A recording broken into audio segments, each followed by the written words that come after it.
আজকের দিনটা ছিল 14ই মার্চ, বারটা ছিল শুক্রবার। আজকের দিনের গল্পটা চলো শুরু করা যাক। গুড মর্নিং, সবাইকে জানাই আমার অনেক ভালোবাসা, সেই সঙ্গে বড়দিন আমার প্রণাম।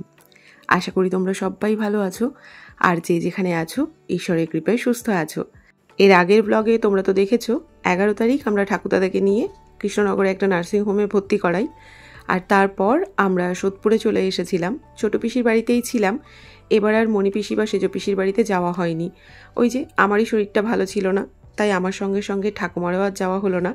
তবে সেজ পিসি আর মণি পিসি দুজনাই দেখা করতে এসেছিল।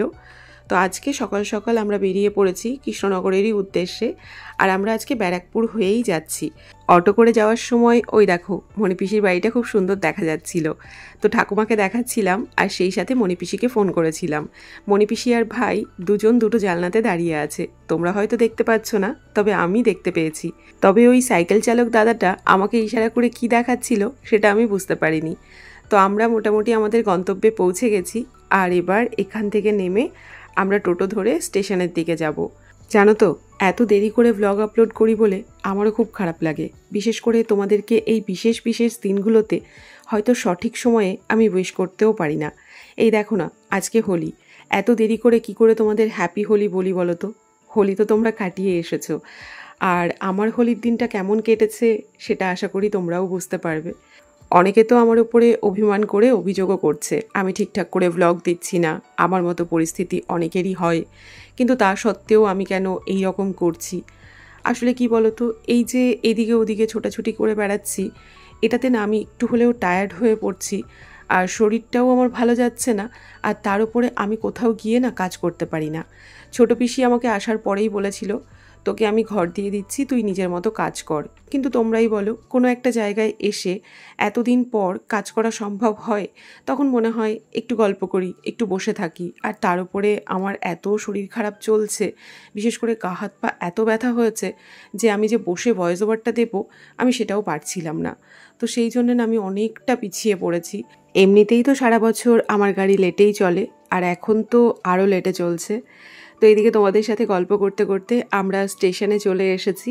আজকে কৃষ্ণনগরে আমি ছোটো পিসি আর ঠাকুমা যাচ্ছি, তবে ব্যারাকপুর স্টেশনে এসে জানতে পারলাম আমাদের সঙ্গে মণি পিসমশাইও যাবেন। তো পিসমশাই ওদিকে জেনারেলে উঠবেন, আর আমরা এদিকে লেডিসে উঠব। তো এদিকে কৃষ্ণনগর লোকালটা ঢুকে পড়েছে। তো চলো দেখি সকাল সকাল জায়গা পাওয়া যায় কি না। আজকে যেহেতু হোলি, তাই আমরা একটু সকাল করে বেরিয়েছি। আজকে ঠাকুরদাদাকে ছেড়ে দেওয়ার কথা, সেই জন্যেই আমরা বেরিয়ে এসেছি। আজ প্রায় 4 দিন হয়ে গেল থাইরয়েডের ওষুধ খাইনি। যদি ব্যারাকপুরে থাকতাম তাহলে 2 পিসির ওষুধ ছিল, ওনাদের কাছ থেকে খেতে পারতাম, কিন্তু ছোটো পিসির মাকালের কৃপায় এরকম কোনো সমস্যা নেই, সেই জন্যে পিসির কাছে ওষুধ ছিল না। আর আমি তো এখানে আসবো এমনটা কথাও ছিল না। তো আমি একটা জামা পরেই এসেছিলাম, তো সেই জামাটা পরেই আজকে আবার ফিরছি। মানে গিয়ে কেচে দিয়েছিলাম, না কেচে পরিনি। তো এদিকে তোমাদের সাথে গল্প করতে করতে কৃষ্ণনগর স্টেশনে আমাদের ট্রেন ঢুকে পড়েছে, আর ট্রেন থেকে নেমে আমরা বাইরে এসে এখন কিছু পেয়ারা কিনছি। আসলে আমার ঠাকুরদাদা পেয়ারা খেতে বেশ পছন্দ করেন, পাকা পেয়ারা। আমার বাবাও পাকা পেয়ারা খেতে খুব পছন্দ করতেন। বাবা যেদিন চলে যান তার আগের দিন মা বাবাকে পাকা পেয়ারা কিনে নিয়ে খাইয়েছিল। তো পেয়ারাগুলো দেখে না সেটাই মনে পড়ছিল।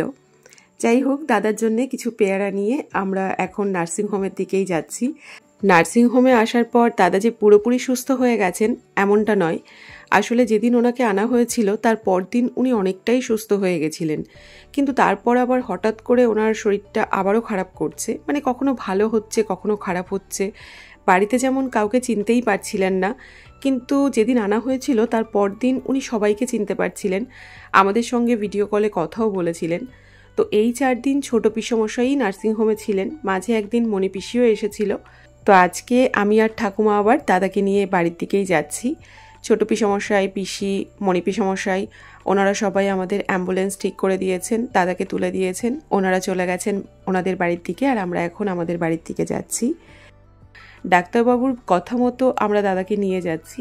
ডাক্তারবাবু আমাদের বলেছেন আপনারা চাইলে রাখতেই পারেন, কিন্তু উনি যতদিন আছেন ততদিন ওনার শরীর এইরকমই হবে, কখনো ভালো হবে কখনো খারাপ হবে। যেহেতু এটা বার্ধক্যজনিত কারণে হচ্ছে, তো সেই জন্যে হয়তো আপনারা অযথাই রাখবেন। তো সেবা শুশ্রূষা করুন, দেখবেন আস্তে আস্তে ঠিক হয়ে যাবে, আর সেই সাথে যে মেডিসিনগুলো দেওয়া হয়েছে সেগুলো খাওয়াবেন। তোমরা তো জানো দীর্ঘদিন যাবৎ বাবা অসুস্থ ছিলেন, ওনাকে নিয়ে ছোটাছুটি লেগেই থাকতো মাঝে মধ্যে। এখন আবার ঠাকুরদাদা অসুস্থ। তো এই মুহূর্তে কী রকম যে মানসিক বা শারীরিক পরিস্থিতি আমাদের চলছে সেটা হয়তো ভাষায় ব্যক্ত করে বোঝানো যাবে না।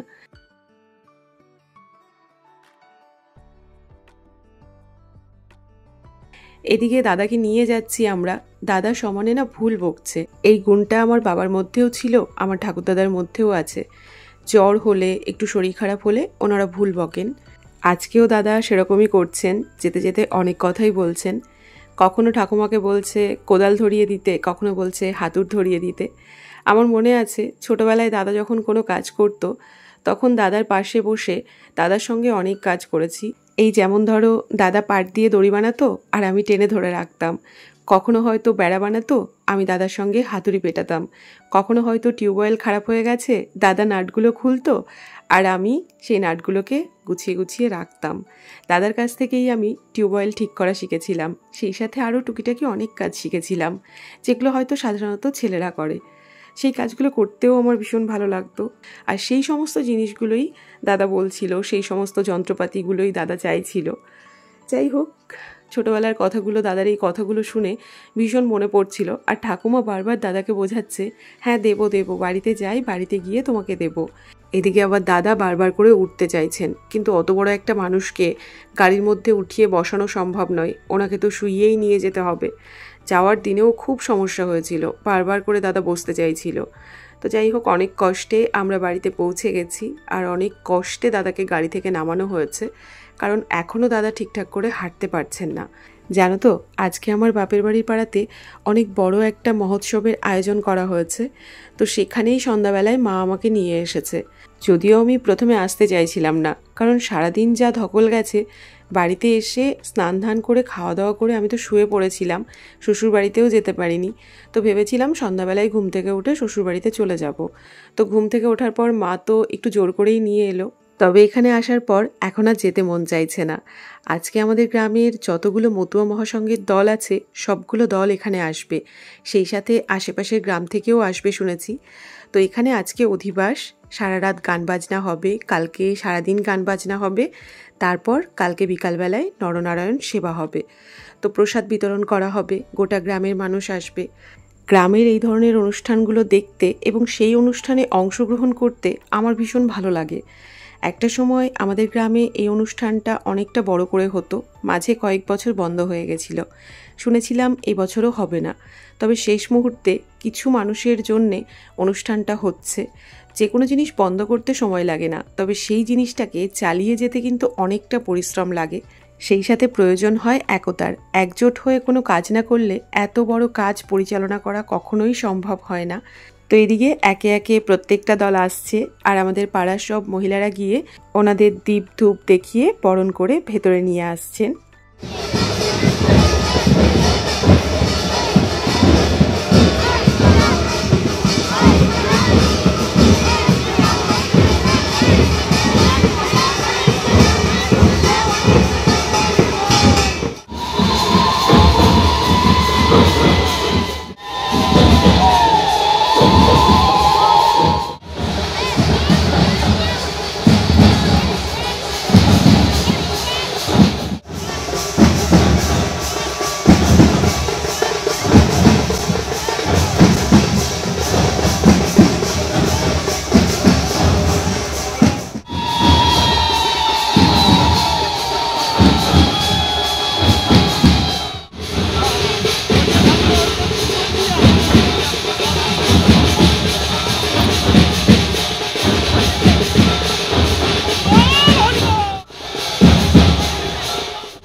এই অনুষ্ঠানটা অনুষ্ঠিত হচ্ছে আমাদের গ্রামের হরি মন্দিরে।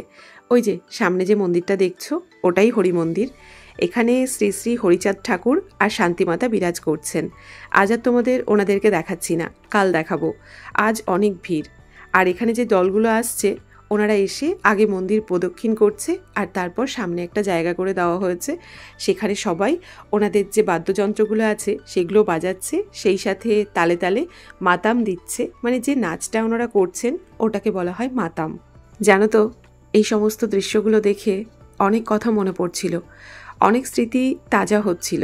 আমার ঠাকুরদাদারও একটা দল আছে, ওনারাও এসেছেন এখানে। তবে আজ সেই দলের সাথে আমার ঠাকুরদাদা বা বাবা কেউ আসতে পারছেন না। বাবা তো চলেই গেছেন, আর ঠাকুরদাদা আসার মতন পরিস্থিতিতে নেই। একটা সময় ঠাকুরদাদার সাথে আমিও অনেক জায়গাতে গেছি।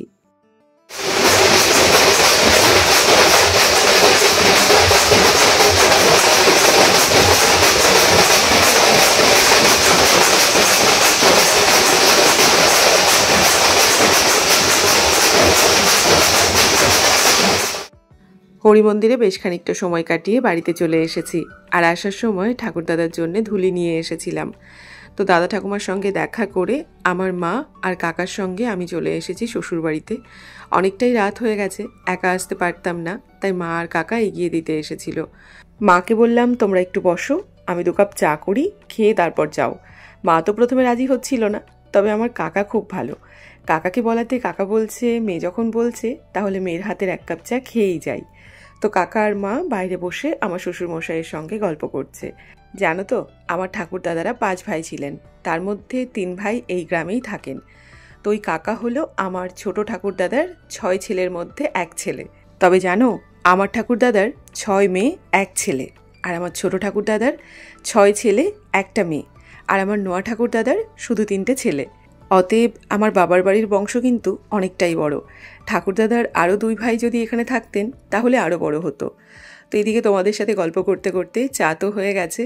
বসে আছেন 4 জন, তবে আমার শাশুড়িমা এত রাতে চা খাবেন না, তাই ওনার জন্য আর করিনি। আমার শ্বশুর শাশুড়ি অবশ্য ঘুমিয়েই পড়েছিলেন। আমরা আসার পর ওনারা আবার একটু বেরিয়ে এলেন। আসলে এদিকে আবার একটা ঘটনা ঘটে গেছে। আজকে সকালবেলায় মা আর জেঠিমার কথা তো তোমাদের জানানোই হয়নি। মার্চের 3 তারিখ থেকে আমি একটা জেঠিমাকে পেয়েছি, যিনি আমার টুকটাক কাজে সাহায্য করেন। তো সেই জেঠিমার মা সকালবেলায় এসেছিল। তো মা এসে গ্যাসটা মুছেছিল। তো গ্যাসটা মোছার সময় ওই গ্যাসের চাবিটা না সোজা হয়ে গেছিলো, আর ওদিকে সিলিন্ডারের চাবিটাও খোলা ছিল। তো সেই জন্যে সারা দিন আজকে গ্যাস বেরিয়েছে। তো সেই বিষয়টা তো সারাদিনে বুঝতে পারেনি, যেহেতু আমার ঘরটা টিনের ঘর। কিন্তু আমার শ্বশুর শাশুড়ি যখন শুয়ে পড়েছিলেন তখন ওনারা গ্যাসের গন্ধ পাচ্ছিলেন। তো ওনারা আমাকে ফোন করেছিলেন। তো আমি ওনাকে বলেছিলাম তুমি একটু সিলিন্ডার থেকে চাবিটা বন্ধ করে দাও, তাহলে আর গ্যাস বেরোবে না। তো উনি সেটা না করতে পারেননি। তো সেই জন্য বাড়িতে এসে দেখছি সত্যি সারা ঘর গ্যাসের গন্ধে ময়ময় করছে। ওদিকে আবার ছোটিও বাড়িতে নেই, ও বাপের বাড়িতে গেছে। ওকে ফোন করে বললে হয়তো বন্ধ করতে পারতো, তবে মা কালীর অশেষ কৃপা যে কোনো বড়সড় অঘটন ঘটেনি। তো এদিকে ও বাড়ি থেকে আসার সময় বৌদি আমাকে রুটি, আলু ভাজা আর পায়েস দিয়ে দিয়েছে। তো সেটাই আমি এখন খাচ্ছি। কালকে রাতে খাওয়া দাওয়ার পর আমি আর ভিডিওটা কন্টিনিউ করিনি। তো আজ হলো 15 তারিখ, এখন ওই বিকাল 5:30 মতো বাজে। আমি ও বাড়ি থেকে এ বাড়িতে এসেছি। ওদিকে ছোটিও বাড়িতে চলে এসেছে। আমি অবশ্য এ বাড়িতে এসে দাঁড়াইনি, মা আমার জন্যে আগে থেকেই অপেক্ষা করছিল। তো মাকে নিয়ে এখন হরিমন্দিরের দিকে যাচ্ছি। আসার সময় ছোটিকেও বলেছিলাম আসতে, তবে ও বলল এখন আসবে না, ও রাতের দিকে আসবে। তবে শুধু ও নয়, বাড়ির অনেকেই আসবে। তো এদিকে হরিমন্দিরে পৌঁছে গেছি, আর এসে দেখছি এদিকে রান্না হচ্ছে। যেহেতু আজকে নরনারায়ণ সেবা হবে, তার জন্যে প্রচুর খিচুড়ি রান্না হবে। কালকে রাত থেকেই তো গান বাজনা শুরু হয়েছে, আজকেও সারাদিন হয়েছে। তো ভেবেছিলাম শেষ গানটা শেষ হওয়ার আগে আমি চলে আসব, কারণ শেষ গানটার শেষে ঢাকঢোল পিটিয়ে সবাই মিলে মাতাম দেয়, আর সেটা দেখতে খুব ভালো লাগে। তো মা বলেছিল 5:30 নাগাদ শুরু হয়, কিন্তু এবার না সেটা 5টা থেকেই শুরু হয়ে গেছিলো।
আসতে একটু দেরি হয়েছিল ঠিকই, কিন্তু মাতামটা অনেকক্ষণই দেখতে পেয়েছি।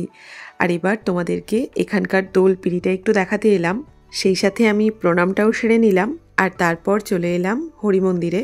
কালকে তো তোমাদের দেখাতে পারিনি। তো এই হলো আমাদের হরি মন্দিরে শ্রী শ্রী হরিচাঁদ ঠাকুর আর শান্তিমাতা, মতুয়া মহাসংঘের আরাধ্যা দেবদেবী।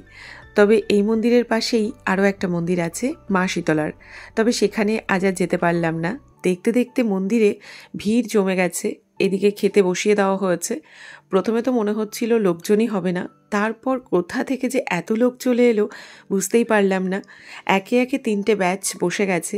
তবে ছুটিরা আসবে তারপরেই আমি বসবো এমনটাই ভেবে রেখেছি, কারণ ওদের সাথে খাওয়া দাওয়া করে আমি বাড়িতে চলে যাব। তো এখন অপেক্ষা করছি কতক্ষণে ওরা আসবে। তো বেশ খানিকক্ষণ মন্দিরে সময় কাটালাম আর তারপরে না আমি একটু বাড়ির দিকে যাচ্ছিলাম। তবে বাড়িতে ঢোকার আগেই কাকিমা আর অপর্ণার সঙ্গে দেখা হলো। ওরা আমাদের বাড়ির ওপরের রাস্তা দিয়েই আসছিল। ওরা বলল ছোটি আগেই চলে এসেছে, তাই ওদের সঙ্গে আমি আবার চলে এসেছি। অনেকক্ষণ থেকেই ছোটিকে খুঁজছিলাম, তবে দেখতে পাইনি বলেই বাড়ির দিকে যাচ্ছিলাম। ভালোই হলো, সবার সঙ্গে দেখা হয়ে গেল।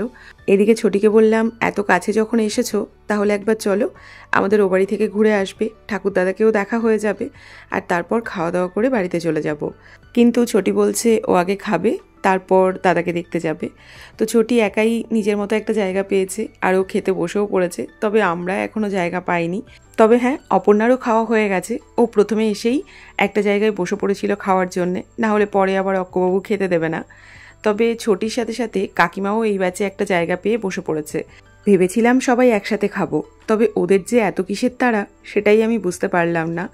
অপর্ণার বাচ্চা তবুও বিরক্ত করে বলে অপর্ণা খেয়ে নিয়েছে, কিন্তু ছোটি আর কাকিমা যে আমাদের রেখে বসে পড়বে সেটা সত্যিই ভাবতে পারিনি। তো আমরা এখন সবাই অপেক্ষা করছি। তবে অপেক্ষা করতে করতে আমরা বেশ কিছু টুকিটাকি খাওয়া দাওয়াও করেছি।